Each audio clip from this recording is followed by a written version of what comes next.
अस्सलाम वालेकुम व्यूअर्स, क्या हाल है आपका? खैरियत से हैं? ठीक है। आज के पर्सपेक्टिव उमर बेग वीलॉग में बड़ा इंपॉर्टेंट टॉपिक है जो मैंने चूज़ किया, दैट इज़ इमोशनल सेलर्स। जो हमारे यहाँ पे इमोशनल सेलिंग बहुत ज़्यादा होने लगी है। अब आप अगर सोशल मीडिया पे जाते हैं तो वहाँ पे आप देखते हैं कि वहाँ पे काफ़ी लोग ऐसे हैं जो कि इमोशनल सेलिंग कर रहे हैं, और स्पेशली उनका जो टारगेट है that is youth of Pakistan.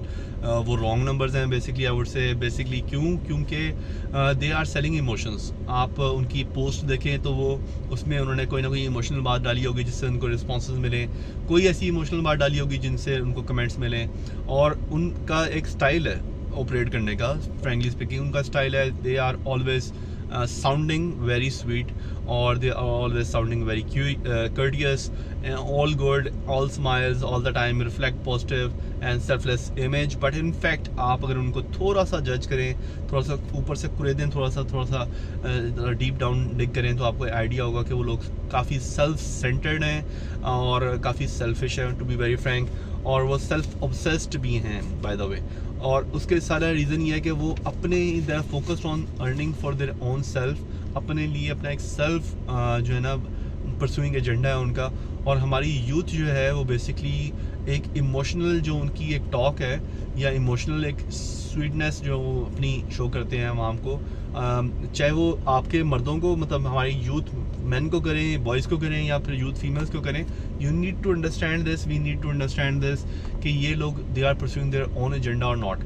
For example अभी पिछले दिनों में मैंने एक वीलॉग बनाया था जिसके अंदर काफ़ी हमें रिस्पांस भी आया।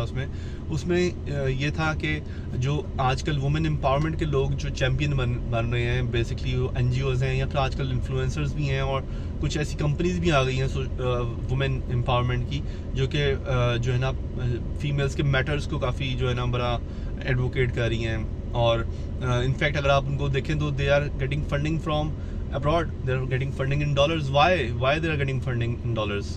दे are doing a social cause? No, they're not doing a social cause, they are just disrupting the way the corporate women operate basically जैसा मैंने पिछले अपने वीलॉग में बताया था। इस तरह ये इमोशनल सेलर्स जो हैं ये भी आपको बहुत स्वीट करके नैरेटिव एक बिल्ड करते हैं, अपना एक सेल्फलेस नैरेटिव बिल्ड करते हैं, अपने आप को बड़ा कर्टियस और जो है ना अपने आप को बड़ा एक जो है ना जिसे कहते हैं सेल्फलेस इमेज करेंगे। बट बेसिकली वो सारा कुछ ये इमोशनल टॉक करके अपने जो है ना बेसिकली रिस्पॉन्सेज ले रहे होंगे आवाम से, कमेंट्स ले रहे होंगे, और बेसिकली उनकी इमोशनल टॉक से होता ही है कि इंसान जो है ना जब कोई किसी से इमोशनल बात करता है ना तो naturally it's a human behaviour, क्योंकि इन्होंने ह्यूमन साइकोलॉजी पढ़ी हुई है। तो बेसिकली क्या होता है कि ह्यूमन बिहेवियर है कि वो किसी की इमोशनल बातों में सुन के उसको कर्टसी शो करता है, उसको जो है ना थोड़ा सा दर्द शो करता है, उसको रिस्पांस देता है, उसको उसकी धारस बनाता है, या उसको जो है ना अप्रिशिएट करता है, या उसको जो है ना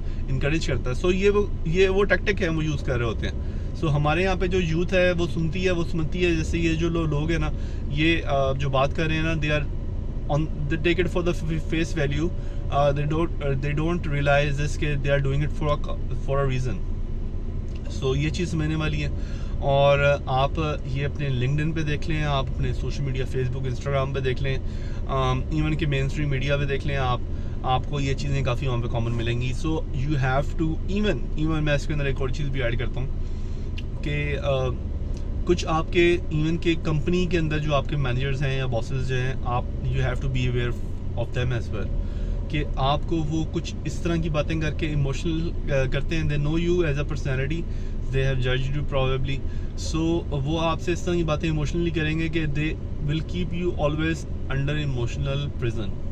सो इमोशनल बातें करके या इमोशंस पे आपकी हाईजैक करके दे take control of you. So you have to be really very aware of this fact. This is also known as emotional intelligence.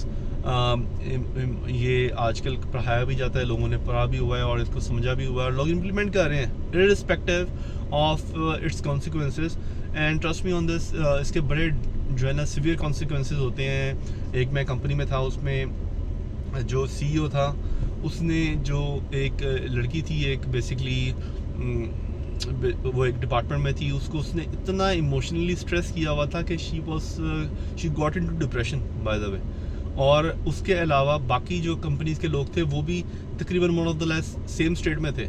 सो क्योंकि वो उनसे बातें इतनी इमोशनल करता था, उनसे काम लेने के लिए, उनको एक्स्ट्रा आवर्स बिठाने के लिए, और उनको जो है ना हमेशा इस तरह के टैक्टिक्स यूज़ करता था, इमोशनल टैक्टिक्स यूज़ करता था, साइकोमेट्रिक टैक्टिक्स यूज़ करता था. सो again I would say either you are on social media, you should avoid these social media, you should avoid these emotional mongrels, or you are in your corporate setup, you should avoid such setting जिसके अंदर कोई बंदा ऐसा है जो आपको लग रहा है कि आपको इमोशनली जो है ना मैनिपुलेट करना चाह रहा है. और अगर आप किसी और सेटअप में भी हैं, इवन कि अपने सोशलाइज सेटअप में भी हैं, वहाँ पे भी आप ये चीज़ इम्प्लीमेंट हो सकती है. So this was all for perspective vlog for today.